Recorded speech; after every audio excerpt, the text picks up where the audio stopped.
मैं बहुत गरीब लड़की थी। हमारे पास खाने को भी पैसे ना होते थे। हमारा बाप मर चुका था और भाई कोई नहीं था। बहनों की शादी के लिए 1 लाख रुपए की जरूरत थी। माँ ने कहा कि बहनों को जहेज ना दिया तो रिश्ता टूट जाएगा। जहाँ मैं नौकरी करती थी वहाँ 4 लड़कों ने मुझे रात गुजारने के लिए 1 लाख की ऑफर की। मैं वहाँ चली गई। जब चारों लड़कों ने मेरे जिस्म से हिवस पूरी कर ली तो उनका 5वां दोस्त भी आ गया। जैसे ही कमरे में आया तो उसे देखकर मेरी चीखें निकल गईं, क्योंकि हालात इंसान को वो सब करने पर मजबूर कर देते हैं जिसके बारे में उसने कभी सोचा भी नहीं होता। या यूं कहिए कि कभी कभी जरूरत से ज्यादा ख्वाहिशात इंसान को खत्म कर देती हैं। और मैं भी ना तमाम होने वाली ख्वाहिशात के सफर पर निकल पड़ी थी। मैं रात 1 बजे से छोटे से कमरे में बिस्तर पर पड़ी हुई थी और एक के बाद एक दूसरे लड़के ने भी मुझे नोच डाला था। दर्द अपनी इंतहा पर था, लेकिन ये सब कुछ मैंने अपनी मर्जी से कबूल किया था। ना ही मुझे अपने लिबास का होश था और ना ही जिस्म में उठने वाली टीसों का दर्द। और दोनों लड़कों ने मेरा हाल ऐसा कर दिया था। मेरा सारा वजूद जख्मी हो गया था। ये सोचकर मेरी रूह कांप रही थी कि मजीद 2 लड़के और मेरे साथ अपनी हिवस पूरी करने वाले आने वाले हैं और मुझे पूरी खुशी से उन्हें वक्त देना है। मैंने कभी सोचा नहीं था कि मेरी जिंदगी की कोई रात ऐसी भी होगी। ये सब मैं एक भारी कीमत के औस कर रही थी, इसलिए पीछे हटने का तो सवाल ही नहीं था। मेरी जिम्मेदारियों और मेरे घर वालों की ख्वाहिशात मुझे इस मुकाम पर ले आई थी जहां मैंने एक ही रात में 4 लड़कों के साथ रात गुजारने की हामी भर ली थी।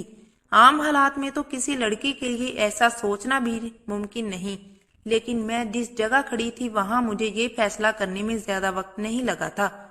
वो सब सेहतमंद और तंदुरुस्त नौजवान थे जिनकी ताकत के आगे मैं कुछ भी नहीं थी।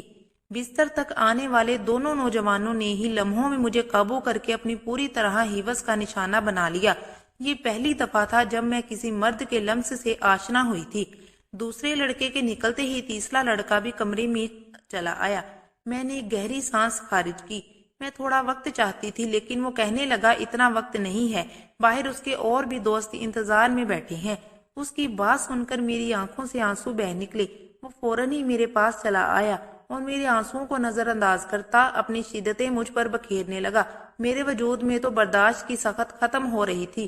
मैं बार बार उसे खुद से दूर करने की कोशिश करती, लेकिन वो इतना ही मुझ पर हावी होने लगता। ऐसा लग रहा था जैसे उसे इस खेल में मजा आ रहा हो। मेरे धक्का देने पर भी वो पहले से ज्यादा जोश से मेरे करीब आता, इसलिए अब मैं उसे रोकने की गलती नहीं कर रही थी और खामोशी से मुझ पर गुजरने वाली कयामत को बर्दाश्त कर रही थी। 1 घंटे तक वो अपनी प्यास बुझाता रहा और जाते जाते उसने अपने दांतों के निशान मेरी गर्दन पर छोड़ दिए और कहने लगा कि अगर उसे दोबारा मौका मिला तो वो मेरे साथ दोबारा वक्त जरूर गुजारेगा। उसके जाने के बाद मैंने एक निगाह अपने वजूद पर डाली तो मैं कांप गई। जिस्म का कोई हिस्सा ऐसा नहीं था जहां जख्म मौजूद ना हो। तीसरे नौजवान ने तो हद से ज्यादा मुझे जख्मी कर दिया था। जगह जगह उसके दांतों के निशान व्यस्त थे। मजीद 2 लड़कों ने भी 1 घंटा मुझे इसी तरह अपने हिवस का निशाना बनाए रखा। उन लोगों ने मुझ पर जरा भी रहम नहीं किया, और आता भी क्यों। उन्होंने एक बड़ी रकम के बदले मेरी एक रात खरीदी थी। वो तो अपना हिस्सा वसूल कर रहे थे और ये एक रात मेरी जिंदगी की स्याह तरीन रात बन गई थी। मेरा हाल ऐसा था कि मुझे कुछ होश नहीं रहा था। मैं खुद से करवट बदलने के काबिल भी नहीं रही थी। आहिस्ता आहिस्ता तकलीफ से मेरी आंखें बंद होने लगी थी, और जब ये तीनों लड़के ने मुझे बताया कि उनका एक चौथा दोस्त भी आ गया है तो मुझ में इतनी हिम्मत भी बाकी नहीं बची थी कि मैं उन्हें इनकार कर पाती या मज़ाहमत कर सकती। जैसे ही 5वां लड़का कमरे में दाखिल हुआ और मेरे बिस्तर के करीब आया तो मुझे देखकर उसकी चीखें निकल गईं। वजह जानकर आपके भी रोंगटे खड़े हो जाएंगे। मेरा नाम बुशरा था और मेरी उम्र सिर्फ 20 साल थी। मैंने ग्रेजुएशन कर रखी थी, लेकिन आज के दौर में ग्रेजुएशन कुछ भी नहीं होती। लोग मास्टर्स करके भी डिग्रियां हाथों में लिए सड़कों की धूल समेट रहे होते हैं। इस बात का सही तरीके से अंदाजा मुझे इस वक्त हुआ जब मैं नौकरी की तलाश के लिए निकली। हर कंपनी के आगे नौजवानों की एक बड़ी सी लाइन लगी होती जो अपनी बारी के मुंतजिर होते। ऐसे में मुझे जैसी लड़की की नौकरी कहाँ हो सकती थी जिसके पास ना ही तजर्बा था और ना ही कोई बड़ी डिग्री। मगर नौकरी ढूंढना मेरी अवलीन जरूरत और तरजीह बन चुका था, क्योंकि अब्बा के इंतकाल ने हमारी कमर तोड़ दी थी। अब्बा घर में वाहद कमाने वाले थे और हम 3 बहनें बिन ब्याही घर में मौजूद थीं। मेरी बड़ी बहन ने कोई तालीम हासिल नहीं की थी, इसलिए कमाने की जिम्मेदारी उसकी बजाय मेरे कांधों पर आ गई थी। میں گھر سے باہر نکلی تو میرے ہوش ٹھکانے آ گئے تھے۔ میں تو باہر کی دنیا کو بہت آسان سمجھ رہی تھی، لیکن اب مجھے سمجھ آیا تھا کہ ابا کتنے جتن کر کے ہمارے لیے روٹی کماتے تھے۔ میں ہمیشہ ہی ابا سے اس بات پر ناراض رہتی تھی کہ وہ ہماری خواہشات پوری نہیں کرتے۔ میری ناراضگی پر ابا کا چہرہ ہمیشہ اتر جاتا، بڑی محبت سے مجھے پکار کر کہتے ہیں، بشرا تو فکر نہ کر، ایک دن تیرے بھاگ بھی جاگ اٹھیں گے۔ لیکن مجھے وہ دن اپنی قسمت میں آتا نظر نہیں آتا تھا، اور پھر ایک رات ابا نیند میں ہی خدا کو پیارے ہو گئے، اور جب ہم صبح یہ بات کھلی تو ابا ہمارے درمیان نہیں رہے۔ تب ہمیں اس بات کا احساس ہوا کہ ابا ہمارے لیے کس قدر اہم تھے۔ جب تک وہ ہمارے سروں پر موجود تھے، کم سے کم دنیا کی بری نظروں اور روٹی جیسی بنیادی ضروریات سے تو ہم محروم نہیں تھے۔ ابا کے انتقال کے کچھ دن بعد تک تو آس پڑوس والوں نے اور خاندان والوں نے ہماری مدد کی، لیکن آہستہ آہستہ سبھی اپنی زندگیوں میں مصروف ہو گئے۔ آج کے دور میں کون کس کا پیٹ پال سکتا ہے؟ مجبوراً مجھے ہی نوکری کی تلاش کے لیے گھر سے نکلنا پڑا، اور مجھے سمجھ آ گیا کہ عورت کے لیے باہر کی دنیا کس قدر مشکل ہے۔ کسی کمپنی میں مجھے نوکری نہیں ملی تھی۔ ہر کمپنی کے باہر ہزار نوجوان پہلے سے ہی کھڑے ہوتے۔ میں نے سکولوں کا رخ کیا تو یہ دیکھ کر میری حالت خراب ہو گئی کہ آدھے دن سے بھی زیادہ کام کرنے کے عوض صرف 6,000 روپے مل رہے تھے، جس میں گھر کے بل ہی ادا ہو پاتے۔ اس میں ہر سکول والے مجھ سے میرا تجربہ پوچھتے ہیں، میرا منہ خالی رہ جاتا، اور تلاش کرنے کے باوجود بھی کوئی نوکری نہ ملی تو میری ایک دوست کے بھائی کے توست سے مجھے ایک پیزا ہاؤس میں ویٹر کی نوکری مل گئی۔ یہ شہر سے ایک پوش علاقے میں بنا ہوا پیر صاحب ہاؤس تھا، جہاں ہر وقت ہی مردوں کا رش رہتا تھا۔ کالے رنگ کا چست سا پینٹ کوٹ میرے حوالے کر دیا گیا، جس پر پیزا ہاؤس کا نام لکھا ہوا تھا، اور مجھے اگلے دن سے ہی نوکری پر بلا لیا گیا۔ اس نوکری کے بڑے عجیب عجیب تقاضے تھے جو مجھے پورے کرنے تھے۔ انہیں ایک ماڈرن سی لڑکی ویٹر کے نام پہ چاہیے تھی، جس کے چھوٹے چھوٹے بال کاندھوں پر پھیلے ہوئے ہوں اور وہ بہت سارا میک اپ کر کے ڈائننگ ہال میں کھڑی ہو۔ میں یونیفارم اپنے بیگ میں ڈال کر گھر واپس لوٹ آئی تھی۔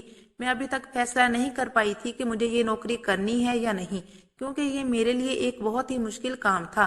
ابا کی موجودگی میں تو کبھی بلا ضرورت گھر سے نکلنے کی نوبت بھی پیش نہیں آئی تھی، اور پیزا ہاؤس میں تو اتنے سارے مردوں کے درمیان اتنا تنگ سا لباس پہن کر کھڑے ہونا میرے لیے ایک نہایت ہی کٹھن مرحلہ تھا، مگر بھوک انسان کو سب کچھ کروا لیتی ہے۔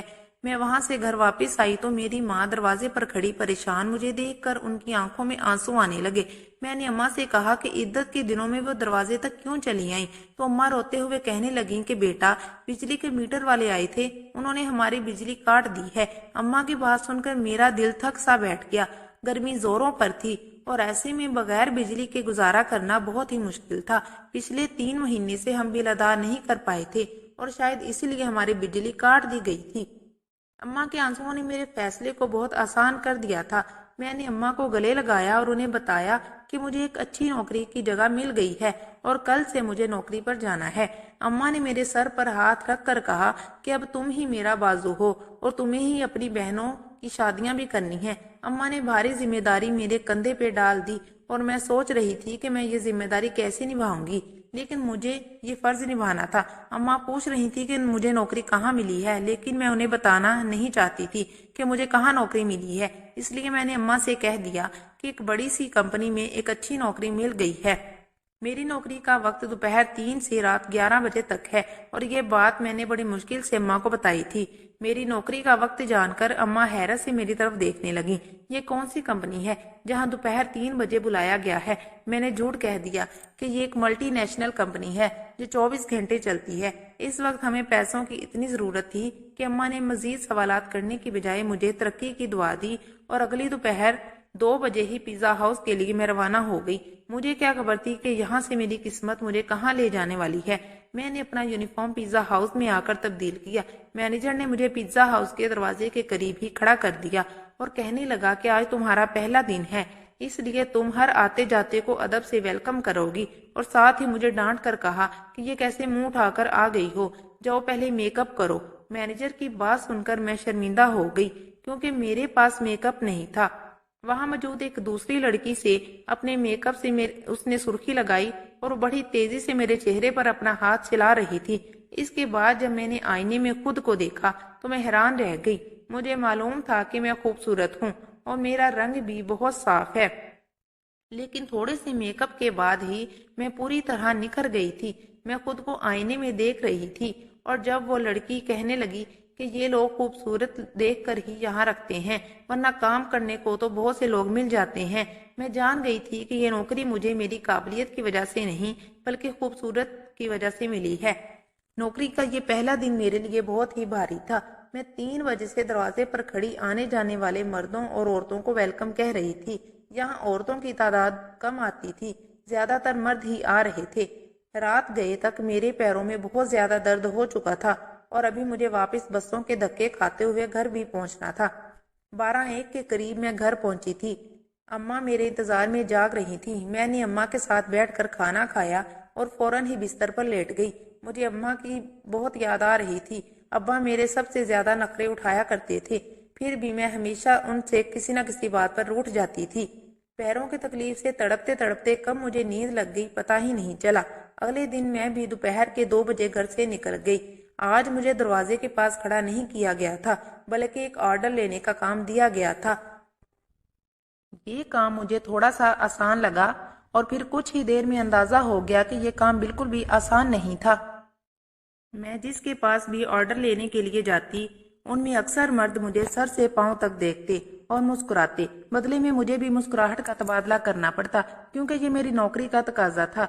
जानबूझकर ऑर्डर देने का काफी वक्त लगाते और कभी कभी तो ऑर्डर देते वक्त इस कदर करीब आ जाते कि मेरा सांस रुकने लगता। ये पिज्जा हाउस मुझ जैसी वेटर्स की वजह से चल रहा था। इस बात का मुझे अच्छी तरह अंदाजा हो गया था कि यहाँ आने वाले ज्यादातर मर्द वेटर्स की वजह से ही आते हैं। दिन तेजी से गुजर रहे थे और मुझे यहाँ नौकरी करते करते महीना हो गया था। इस एक महीने में काफी कुछ ऐसा हुआ जो मेरे लिए बहुत ही अजीब था। मर्दों की अजीब अजीब निगाहें, ऑर्डर देने के बहाने करीब आना और मैनी खेज जुमलों का तबादला। लेकिन इस नौकरी की सबसे अच्छी बात यह थी कि तनख्वाह से हटकर इस महीने में टिप के काफी पैसे जमा हो गए थे। मैंने उन्हीं पैसों से बिजली का बिल अदा कर दिया। आहिस्ता आहिस्ता मैं पिज्जा हाउस के माहौल की आदी होती जा रही थी। 4 लड़के रोज ही शाम के वक्त पिज्जा हाउस आते और सबसे आखिर वाले टेबल पर बैठ जाते और वो टेबल मेरे हिस्से में थी और रोजाना मैं ही उनके पास ऑर्डर लेने के लिए जाती थी। वो चारों ही 24-25 साल के नौजवान थे और जो मुझे गहरी निगाहों से देखा करते थे। आज भी मैं उनके पास ऑर्डर लेने के लिए गई तो उनमें से एक पूछने लगा, तुम यहाँ बहुत मजबूरी में नौकरी करती हो ना? मैंने हाँ कह दिया। उसने फौरन ही अपना कार्ड निकालकर मेरे आगे रखा और कहने लगा, तुम बहुत ही शरीफ लड़की लगती हो। अगर कभी किसी मदद की जरूरत पड़े तो याद कर लेना। बिना सोचे समझे ही मैंने वो कार्ड उठाकर अपनी कोट की जेब में रख लिया तो वो मुस्कुरा उठा। उसके बाद ये सिलसिला चल पड़ा। रोज ही उसका ऑर्डर लेने जाती हूँ तो उनमें से कोई ना कोई मुझसे कोई सवाल पूछ लेता। रोजाना होने वाली इस मुलाकात की वजह से हमारे दरमियान थोड़ी सी बेतकल्फी आ गई थी। दूसरा महीना भी एक पलक झपकते गुजर गया। फिर अम्मा ने एक दिन मुझे बताया कि बड़ी बहन के लिए बहुत अच्छा रिश्ता आया है और वो लोग जल्दी शादी करना चाहते हैं। अम्मा की बात सुनकर मैं परेशान हो गई, क्योंकि अभी तो मैंने घर का खर्चा ही अपने कंधों पर उठाया था, तो शादी की जिम्मेदारी का तो मैं सोच भी नहीं सकती थी। अम्मा कहने लगी, तो अपनी कंपनी से लोन ले ले। कितनी बड़ी कंपनी है, लाख रुपए लोन मिल गया तो तेरी बहन की अच्छे से शादी हो जाएगी। मेरी बड़ी बहन भी 24 साल की हो रही थी और अम्मा उसकी तरफ से बहुत परेशान थी। अब मैं अम्मा को क्या बताती कि मैं तो पिज्जा हाउस पर मामूली सी नौकरी कर रही थी, लाख रुपए मुझे कहाँ से मिलते। अम्मा ने जब ये मुझे कहा तो मैंने उनकी बात का जवाब नहीं दिया, लेकिन अम्मा की आंखों में मुझे चमकती हुई उम्मीद साफ दिखाई दे रही थी। अम्मा को यकीन था कि मुझे कंपनी से लोन मिल जाएगा और मैं सोच रही थी कि मेरे झूठ ने मुझे कहाँ फंसा दिया है। अगले दिन मैं नौकरी पर बहुत परेशान लग रही थी। अगले दिन नौकरी पर भी अब सारा वक्त परेशान रही और ये बात मेरे साथ काम करने वाली लड़की ने नोट कर ली और मुझसे कहने लगी कि क्या बात है बुशरा, आज तुम बहुत ज्यादा परेशान लग रही हो। मैंने उसे बता दिया कि बड़ी बहन की शादी है और मेरे पास बिल्कुल भी पैसे नहीं हैं। मेरी बात सुनकर वो कहने लगी, तो इतना खर्चा करने की क्या जरूरत है, सादगी से रुखसती कर दो। उसकी बात सुनकर मैं सोच में पड़ गई। वो ठीक तो कह रही थी, इतना मसला बनाने की क्या जरूरत थी। घर आकर मैंने अम्मा को यही मशवरा दिया कि वो सादगी से बहन की रुखसती कर दें, लेकिन मेरी बात सुनकर वो कहने लगी, हर किसी को हमारे मसाइल का इल्म नहीं है। लड़के वालों ने पहले ही जहेज के नाम पर एक लंबी लिस्ट थमा दी है, और अगर मैंने खाली हाथ तेरी बहन को रुखसत कर दिया तो उसके ससुराल वाले सारी जिंदगी उसे बातें सुनाते रहेंगे। अम्मा की बात सुनकर मुझे गुस्सा आ गया।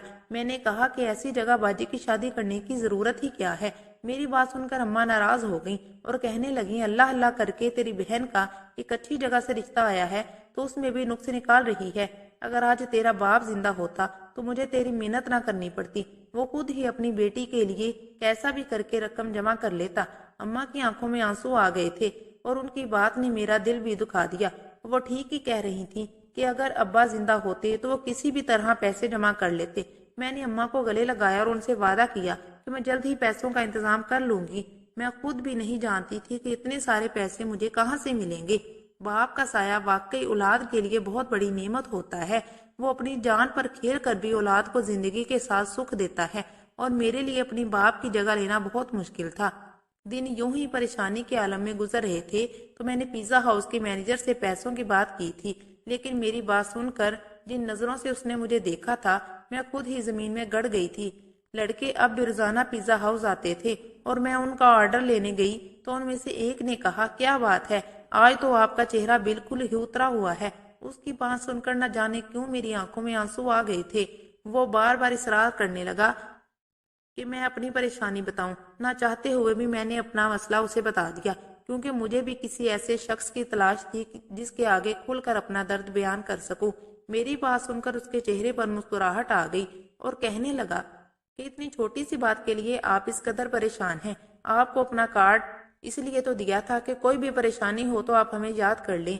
मैं हैरत से उनके चेहरे को देखने लगी और मैं ये सोच भी नहीं सकती थी कि वो 4 अजनबी लड़के मुझे पैसे दे सकते हैं, लेकिन उन चारों ने फौरन ही मुझे लाख रुपए की पेशकश कर दी। मैंने हैरत से आंखें फाड़ी और उनकी तरफ देख रही थी। वो कहने लगे, 1 लाख रुपए देना उनके लिए कोई बड़ी बात नहीं है, लेकिन मुझे भी उनके लिए कुछ काम करना होगा। उनकी बात सुनकर मैं ठठक गई। उन लड़कों ने मुझसे क्या काम करवाना है, ये बात समझने में मुझे ज्यादा देर नहीं लगी थी। मैंने फौरन ही घबरा कर कहा कि मैं एक शरीफ घर से ताल्लुक रखती हूँ और मैं कोई गलत काम नहीं कर सकती। वो हंसकर कहने लगे कि हमने सिर्फ पेशकश की है, कबूल करना या ना करना आपकी मर्जी है, लेकिन आज के दौर में 1 लाख रुपए आपको कोई नहीं देगा, चाहे वो आपका करीबी रिश्तेदार ही क्यों ना हो। बात तो उनकी बिल्कुल ठीक थी, लेकिन मैं अपनी इज्जत गिरवी रख कर लाख रुपए हासिल करना नहीं चाहती थी, इसलिए मैंने उन्हें साफ इनकार कर दिया। मैं हालात से पूरी तरह थक चुकी थी और ऐसी ही थकी हारी जब लौट घर आई तो मेरी अम्मा और बहनें मेरी मुंतजिर थीं। अम्मा ने बताया कि बाजी के ससुराल वाले 1 महीने बाद ही शादी की बात कर रहे हैं और वो बाजी के साथ साथ छोटी को भी अपने छोटे बेटे के लिए लेना चाहते हैं। इस तरह एक खर्चे में 2 शादियां हो जाएंगी। छोटी के रिश्ते का सुनकर जहां मुझे खुशी हुई थी, वहीं 1 महीने का वक्त सुनकर मेरी जान निकल गई। पैसों का कोई इंतजाम नहीं हो सका था और अम्मा मुझ पर उम्मीद बांधे बैठी थी। मैंने एक नजर अपनी बाजी के चेहरे पर डाली, जहां बहुत अरसे बाद मुझे खुशी की रमक नजर आ रही थी। मैं बाजी के ससुराल वालों से मिली। वो लोग वाकई बहुत अच्छे थे, लेकिन आज के दौर में सादगी और बगैर जहेज के कोई दुल्हन रुखसत करवाता है, और वो भी इस माशरे के अफराद थे। मैं अपनी बहनों की खुशी को कायम देखना चाहती थी। मैंने अम्मा से कहा कि आप शादी की तारीख पक्की कर दें, मैं पैसों का इंतजाम कर लूंगी। मेरी बात सुनकर घर में खुशी की लहर दौड़ गई थी, मगर वो लोग इस बात से बेखबर थे कि ये खुशी मेरी जात की बर्बादी के बदले उन्हें हासिल होने वाली है। अगले दिन में उन चारों लड़कों से हामी भर ली और मुस्कुराकर कहने लगे, हम जानते थे कि आप जरूर मान जाएंगी। उन चारों ने एक रात के लिए मुझे अपने साथ ले जाने की बात की थी। मैंने अम्मा को बताया कि साल के इख्तिताम की वजह से कंपनी में काम बहुत ज्यादा है, मुझे एक रात कंपनी में ही गुजारनी होगी। कंपनी ने लोन मंजूर कर लिया है, इसलिए मैं उनकी बात मानने पर मजबूर हूँ। लोन पास होने की बात सुनकर अम्मा इस कदर खुश हो गईं कि उन्होंने मुझे रात रुकने की इजाजत दे दी और मैं पिज्जा हाउस से छुट्टी लेने के बाद उन चारों लड़कों के साथ चली गई थी। उन चारों लड़कों ने मुझे अपनी दरिंदगी का निशाना बना डाला और जब 5वां लड़का अंदर आया तो मुझे देखकर उसकी चीखें निकल गईं, क्योंकि पूरा बिस्तर खून में भरा हुआ था और मैं अपनी जिंदगी की शायद आखिरी सांसें ले रही थी। उसने फौरन ही मुझे अपने बाजुओं में उठाया और गाड़ी में डालकर छोटे से अस्पताल में ले आया, जहां शायद उसका जानने वाला कोई डॉक्टर था। कई घंटे आईसीयू में रहने के बाद میری حالت کچھ بہتر ہوئی تھی، لیکن میرا زخم وجود میری بربادی کی گواہی دے رہا تھا۔ اور لڑکا چوتھا ان کا دوست تھا، لیکن اس کے اندر انسانیت ابھی باقی تھی۔ اسے مجھ پر رحم آ گیا تھا، ورنہ شاید میں اسی بستر پر دم توڑ جاتی۔ میں نے اماں کو فون کر کے بتا دیا کہ میری کمپنی سے چھٹی نہیں ہوئی ہے۔ اس لڑکے نے ہسپتال کا سارا خرچہ خود اٹھایا اور اس کے دوستوں سے لاکھ روپے لے کر مجھے دے دیے تھے۔ وہ چاروں بہت امیر کاروباری لوگوں کے بیٹے تھے، جو چاہتے تو بغیر مجھے برباد کیے بھی میری مدد کر سکتے تھے۔ میرے ٹھیک ہونے پر مجھے ہسپتال سے چھٹی مل گئی تھی اور وہ رقم بھی میرے ہاتھ آ گئی تھی، لیکن اب کچھ بھی پہلے جیسا نہیں رہا تھا۔ اس لڑکے نے مجھے اپنی فیکٹری میں نوکری کی آفر کر دی تھی اور مجھے یقین دلایا تھا کہ وہاں عزت سے نوکری کرو۔ آج میری دونوں بہنوں کی شادی ہو گئی تھی اور میں اس لڑکے کی فیکٹری میں نوکری کر رہی ہوں۔ یہ بات میں اچھی طرح جان گئی تھی کہ آج کے اس دور میں بغیر غرض کے مدد کرنے والے لوگوں کی تعداد نہ ہونے کے برابر ہے۔ پیشہ نوکری کرنے والی لڑکیوں کی عزت سے دیکھیں، کیونکہ وہ بہت ہی مجبور کی حالت میں اپنے گھروں سے نکلتی ہیں، چاہے پھر وہ لباس پہن کر نکلے یا پیزا ہاؤس کے دروازے پر کیوں نہ کھڑی ہوں۔ تو دوستوں، یہ تھی میری آج کی کہانی۔ امید ہے کہ آپ کو آج کی کہانی پسند آئی ہوگی۔ کہانی اچھی لگے تو اس کو لائک ضرور کیجیے گا، اپنے دوستوں کے ساتھ شیئر کیجیے۔ اگر آپ نے ابھی تک میرے چینل کو سبسکرائب نہیں کیا تو اس کو فوراً سبسکرائب کر لیجیے۔